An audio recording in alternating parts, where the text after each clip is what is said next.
खुद के लिए तो दुनिया जीती है, लेकिन एक बारी दूसरों के लिए जी कर देखो तो उसमें अलग ही खुशी मिलती है। खुद तो दुनिया हंसती है, लेकिन दूसरों को हंसा कर देखो तो उसमें एक अलग ही अच्छा आनंद आता है। तो चलिए स्टार्ट करते हैं आज की कहानी। मैं अलीशा आप सबका स्वागत करती हूँ स्पीक यूनिवर्सल पर। आज की कहानी में एक बच्चा मजदूरी कर रहा होता है। एक जगह पर कंस्ट्रक्शन का काम चल रहा होता है, तो वहां पर एक बच्चा भी मजदूरी कर रहा होता है। बहुत मेहनत करता है बच्चा, कोई ज्यादा उम्र का नहीं होता है, 10-11 साल का ही होता है। तो वहां पर एक कार आकर रुकती है, कार में से बिल्डर निकलता है और वो उस बच्चे पर देखता है तो उसे बहुत गुस्सा आता है। वो उस बच्चे के पास फटाफट जाता है, उसके हाथ में से ईंटें लेता है और वहां पर गिर देता है। और उस बच्चे पर बहुत गुस्सा करता है कि तुम यहाँ पर क्या कर रहे हो, तुम छोटी उम्र के बच्चे हो, हैं तुम क्यों हमें जेल में डलवाओगे, बहुत कुछ बोलता है। वो बच्चा रोने लग जाता है। उस बच्चे को रोता देखकर वो शांत हो जाता है बिल्डर, और वो कहता है कि बेटा अच्छा मुझे ये बताओ, तुम्हें यहाँ पर लगाया किसने। तो वो बच्चा कहता है कि भाई मैं यहाँ पर खुद आया हूँ, अपनी मर्जी से आया हूँ, मुझे यहाँ पर किसी ने फोर्स नहीं किया है।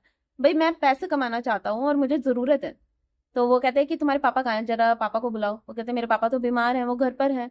मेरी मम्मी घर पे ही मतलब उनकी सेवा कर रही है, तो उनकी दवाई वगैरह के लिए मुझे पैसे चाहिए, इसलिए मैं यहाँ पर मजदूरी कर रहा हूँ। तो वो ऐसे ही बातें करते रहते हैं, तो उसके कपड़े भी झाड़ता है, उसे प्यार भी करता है और उससे बातें भी करता रहता है बिल्डर। तो वो पूछता है कि क्या तुम स्कूल जाते हो। तो वो कहता है हाँ मैं स्कूल जाता हूँ, सरकारी स्कूल में पढ़ता हूँ, और वहां पे मुझे खिचड़ी मिल जाती है तो मेरा पेट भी भर जाता है, पर मेरे मम्मी पापा भूखे रहते हैं, तो इसलिए मैं यहाँ पर मजदूरी करने आया हूँ। वो हर एक बात में बड़ा अच्छे से जवाब देता है और रुकता भी नहीं है। ये नहीं है कि सोच सोच के नहीं जवाब देता, बिल्कुल फ्रैंक होकर बोलता है, बहुत अच्छे से बोलता है। तो जैसे वो इतने अच्छे से लैंग्वेज यूज करता है, बड़ा आप कह के बात करता है, तो बिल्डर समझ जाता है कि बच्चा अच्छा इंटेलिजेंट बच्चा है। तो वो उससे पूछता है कि अच्छा तुम्हें 20 तक के पहाड़े आते हैं।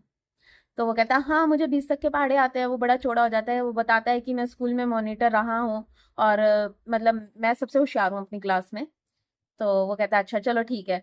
वो वहां पर मिट्टी के पास लेके जाता है और वहां पे एक स्टिक उसके हाथ में दे देता है और कहता है कि इस मिट्टी पर तुम 20 तक के पहाड़े लिखो। वो थोड़ा टाइम लेता है और वहां पर 20 तक के सारे पहाड़े लाइन टू लाइन ऐसे लिख देता है। तो वो देखता है बिल्डर, वो बहुत खुश होता है। बिल्डर उसको देखकर ना, बिल्डर को क्या होता है, वो इसलिए ज्यादा खुश होता है, बिल्डर को अपना बचपन याद आ जाता है। क्योंकि बिल्डर ने भी अपने बचपन में बहुत कुछ सहा था, उसकी भी ऐसी ही कंडीशन थी कुछ कुछ, तो वो उस बच्चे में खुद को देख रहा था, इसलिए उसको अटैचमेंट हो जाती है। तो वो देखता है, वो कहता है कि क्या बात, तुम तो बहुत होशियार हो। तो वो उसे इसी बात पर जो वहां पर वर्कर जो काम कर रहे थे, जो मतलब उस बिल्डर के नीचे जो भी और कोई था, उसको बुलाता है वहां पे। और वो कहता है कि तुमने इस बच्चे को यहाँ पर काम पर क्यों रखा, तुमने एक बार भी मुझसे नहीं पूछा। तो वो कहते हैं सर बस हमें जरूरत थी तो हमने रख लिया। तो वो उसे समझाता है कि आज के बाद मेरे पीछे से कोई भी यहाँ पर बच्चा काम नहीं करेगा और इस बच्चे को इसकी सैलरी दे दो। तो वो बच्चा एकदम पूछता है वो सैलरी क्या होती है। तो बिल्डर उसे समझाता है जो सिर्फ शरीर से काम करते हैं वो मजदूरी करते हैं, लेकिन तुम तो पढ़े लिखे हो और तुमने तो मुझे 20 तक पहाड़े भी सुनाए हैं, तो तुम थोड़ी मजदूर हुए, तुम तो बहुत पढ़े लिखे इंसान हो। तो पढ़े लिखे इंसानों को सैलरी मिलती है। तो वो कहता है कि मुझे कितनी सैलरी मिलेगी। वो कहते हैं तुम्हें 20 दिन की सैलरी मिलेगी क्योंकि तुमने मुझे 20 तक पहाड़े सुनाए हैं।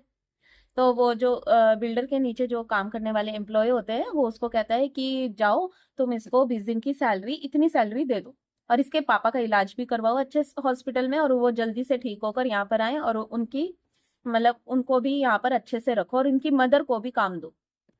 तो इतना कहकर वहां से वो बिल्डर चला जाता है और जाते जाते एक और बात बोलकर जाता है कि तुम अगले हफ्ते फिर से मुझे मिलना और 40 तक पहाड़े याद कर कर आना, फिर मैं तुम्हें 40 दिन की सैलरी दूंगा। वो बच्चा खुशी खुशी अपने घर चला जाता है। ये कहानी हर किसी के ऊपर लागू होती है कि देखो, अपने लिए दुनिया जीती है, लेकिन दूसरों के लिए जीना, दूसरों के मुंह पर एक स्माइल लेकर आना, ये बहुत बड़ी बात है। आई होप आपको ये वीडियो पसंद आई होगी और समझ भी आई होगी। तो प्लीज मेरे चैनल को लाइक और सब्सक्राइब जरूर कीजिएगा।